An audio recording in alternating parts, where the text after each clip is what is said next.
Hello, hello. Hello. Came to welcome you all to the San Francisco Bay Area in California.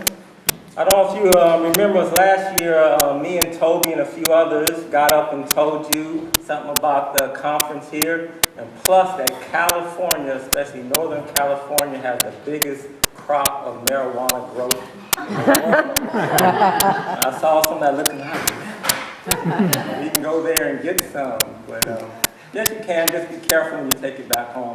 Here they sell it in stores and you just have to go to a doctor, say you got a little trouble in your back. They usually pass them out, but now I'm glad to see you all here. But one thing I've noticed since I've been going to all these conferences all around the country, I did get to visit New York City.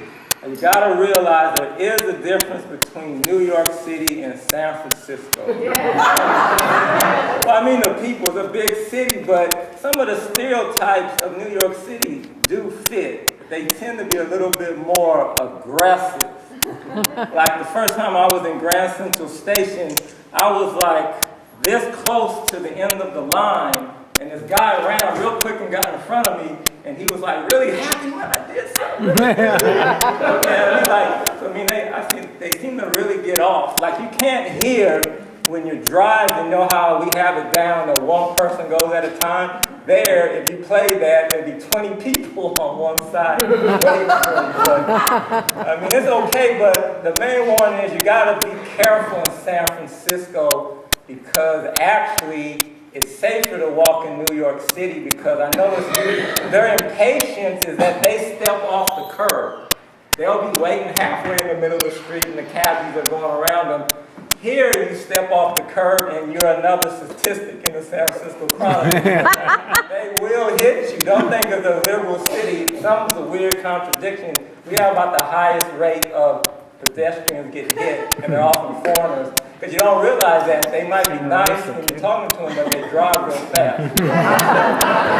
I'm always watching, because watch, if you ever go to the city, watch the people, and you can tell the native or people who work there, when the light changes, they look.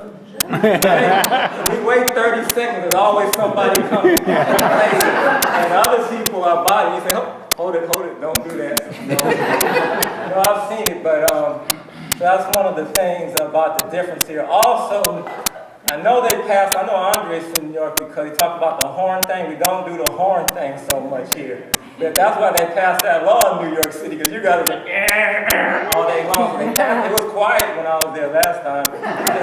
Also, the stereotype is true. I mean, they will say F you and give you the finger really quick in New York City, and nobody's no big deal. They all do it. Here, be careful, because the next thing you'll see is a pistol. They shoot here. They don't say F you. They will pull drive-by shooting. So that's one of the things to watch out for. We're more polite. We don't honk and we don't yell. It's got to be serious before we're going to get in it. Another thing, well, I've been doing, the ADP. I attended Quaker meetings, and one time I got up, and I was always wondered, the Quaker had a strong adherence to nonviolence.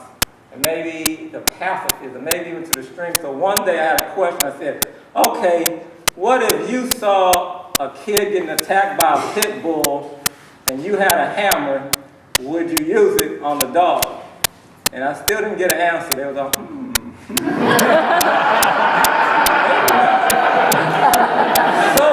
I've learned some with ADP. I can experiment. So it's doing hassle lines in Berkeley Friends Church. But there's Quakers from all the area, because we use up all the Quakers. We recruit the Quakers to get there. So I was doing hassle lines one time, and I was doing the hassle line. On hassle lines, you got two rows of people, and they're all doing role play. Line one does one role, and line two does the other. So line one is the neighbor. You're at your kitchen window looking out, and you have the dog. And the dog goes across the street and gets in the neighbor's garden. And the other role is supposed to play that person comes out with a rolled up newspaper and starts beating the dog. So I go, oh, Quaker room, I can't do that. I never would consider doing something like that. Oh, well, you gotta do it anyway. Just get yourself into it. It's nothing real in the end. And both of them are like that. So it's two women. So I said, okay, go. So she runs over there. She's like, oh man. So she really starts getting into it. He's beating that dog, and the other one comes running up. Leave my dog alone. And, okay, time out. No. Time out. Or freeze. And separate them. Then they go out again, and I say, okay, down for the count. 2, 3, 4, 5, 7, 8, 9, 10. Berkeley Friends wins. Oh.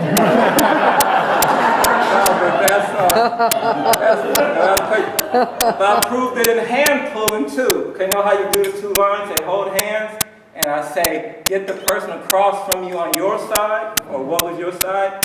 So Quaker just like everybody else. Oh, really? Okay. Pulling them on the side, so and they say, wait a minute, I'm a Quaker. And then we realize, okay, can you just switch sides? But, so there's something about, I found out some of the strongest pacifists have some of the worst tempers. Maybe that's a counterreaction to keep yourself under control. So when you get the chance sometimes with that, you want to get that dog with that paper, you take it out on the paper. I had a question though, because me and Toby were doing a T for T. So I'm going to pick on Pat. And know how we have our facilitator requirements, and like to be a lead facilitator, oops, not lead, it's team coordinator. We do PC, but they don't like it on there, but we do it. We know the reasons for it, but I wonder if we could get carried away.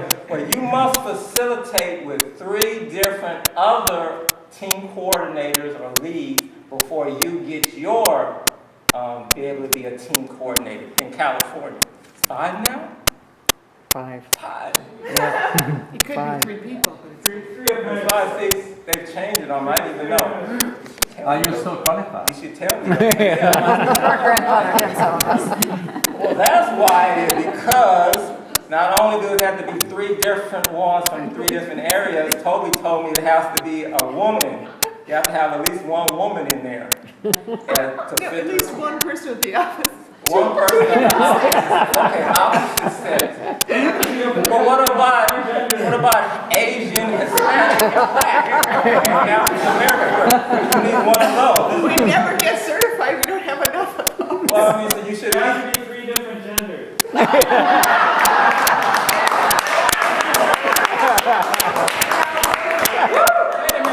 Well, how about, does a gay African-American male count as a female? Where's Mariana? Mariana left. Disabled Hispanic woman, she should get 3 points, right? That's why I want Mariana to be a lead so we can have, well, she's disabled Hispanic and a woman. No, I'm just saying, you guys are kind of really well, the other thing about diversity, well, what about severely mentally and morally challenged? If I did it with a Tea Party activist, would that count?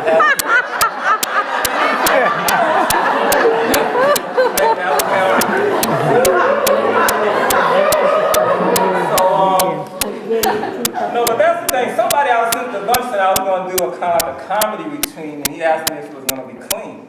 So I assumed like no profanity, no pornography. I usually rarely use profanity, except if I am watching a Tea Party on there, and then you could, those are bullshit. So I will use that kind of profanity, and if they keep going, what an asshole. That's as far as I go. That's why you gotta watch. I think that's why some of you don't watch the TV, because all that profanity would come out when you listen to some of that stuff. Well, like the conservative senator who said, when he said like Planned Parenthood, 90% of the money or something went to abortion, and it was like really 3%. So they changed it and said, well, that was not meant to be a factual statement. It was meant to be a lie that people were sensitive about.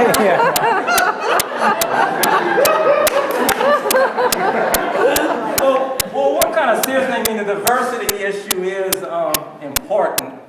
And the only one thing I always had an issue with lately is the colors of racism. That is, we have become so accepting of using color to decide race, we forgot that it was invented by racists in Europe to classify people. And now you even find on forms white race.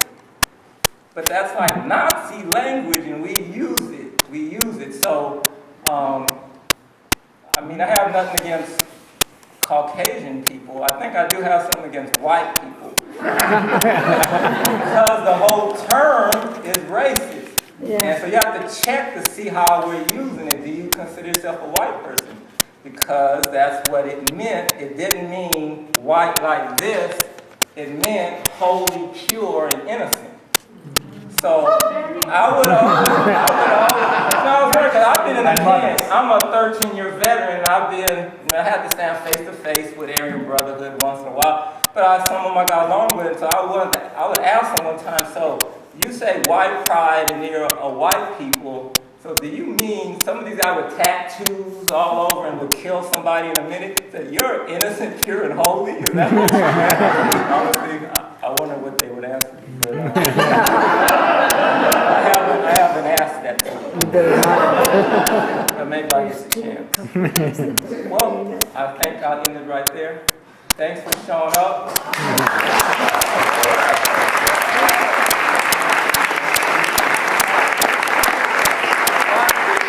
Of the tea you drink around here, you never know what crop you got that out of.